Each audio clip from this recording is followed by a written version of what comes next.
recently BMW launched the new generation G20 3 Series in South Africa. Very familiar in most ways, but the kidney grille has got a little bit wider, for example.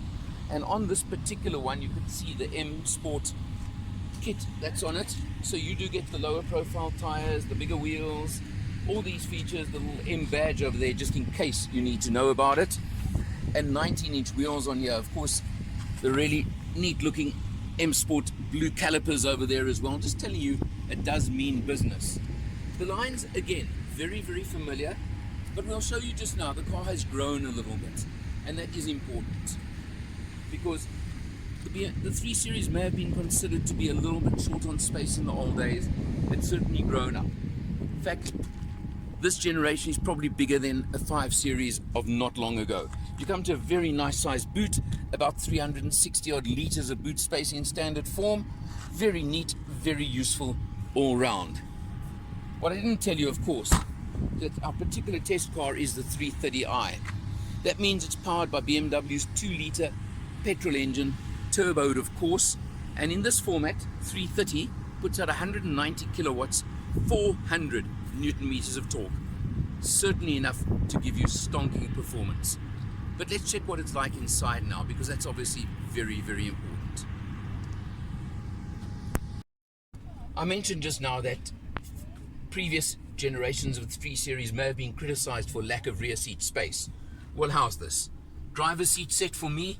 I've got lots of space, that's for sure. You've got separate ventilation, air conditioning controls over here, and very usefully 2 USB ports in the back over here.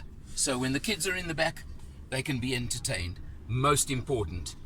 Also, check out the non-standard Napa leather interior that's fitted to this test car. It really looks the part. This tan color looks great as far as I'm concerned, and certainly just speaks and smells luxury.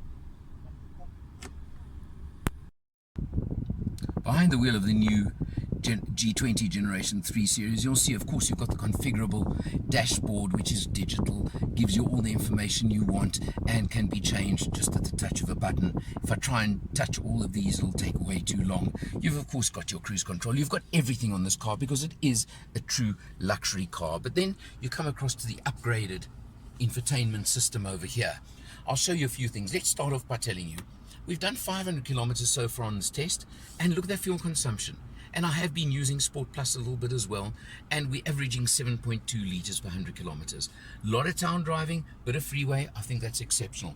You do, of course, have, it's the split screen over here, but of course, you just press a little button and you'll immediately go to navigation or media just at the touch of a button. And of course, it's got the typical BMW eye controller that you simply turn to scroll around, and it works very simply and very easily. All very, very simple and very easy. You can also just scroll down to car, and there you'll pick up all your driving information, vehicle status, etc. Of course, coming down to the center console over here now, you've got a charging pad for your phone over there. Also very neat, in case you want to hide your phone away, you just close that like that. And of course, over here are some very important buttons to the right of the gear lever. You can obviously switch with the dynamic skid control. You've got your cameras, I'll show you that in a moment. Push button stop start for the engine. And then, of course, if you look over here, if I press this button and you go back to the infotainment screen, you'll see by a simple press of a button, and we set it into Sport Plus mode in actual fact, and that changes the gearing, changes the suspension settings, changes so many features of this car. And it also, what is really fun about Sport Plus mode is, let's see if it will give you the effect when I rev the engine a little bit. It may be a bit synthesized and fake, but it certainly gives you a nice little roar from the engine as well. The gearbox is BMW's very standard 8-speed automatic gearbox. Beautiful gearbox, a little bit sharper in shifts when you're in Sport Plus mode, but you would expect that. Nothing wrong with that.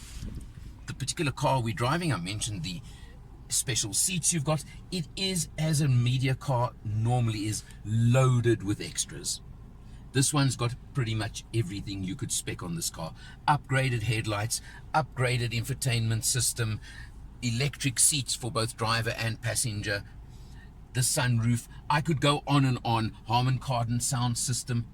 The list is endless. It is a typical example, and I've got to mention this, of you've got to be very, very careful with a car like this when you're speccing your car that you want, because otherwise you could get yourself into a little bit of trouble money-wise.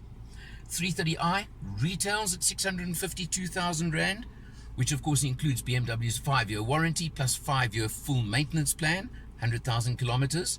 But as this one is now, we are on about 870,000 Rand. Just showing you where you can go with a car like this. But having said that, I must say that the G20 generation compared to the previous generation 3 Series is a massive step up. It's probably a little bit softer even on ride than the previous generation was, which a lot of people criticized for being a little bit hard. But this one is a very smooth cruiser, but at the same time, the control, the road holding, the dynamics, the balance, everything like that of this car are absolutely superb. They really are. So I can see why it comes in at the kind of pricing. This really is an executive saloon in every respect. Yes, you know the competitors, I don't have to mention them, from Mercedes, from Audi, from Lexus, all of those come into it. But if you're looking for a medium-sized saloon with performance from that 190 kilowatts, then it's up to you. Obviously, brand loyalty will come into it, but it is an important feature to look at, and I can certainly say this one does tick most of the boxes in my book. Check it out for yourself. For Motor Matters, I'm Alan R, and I'll see you next time.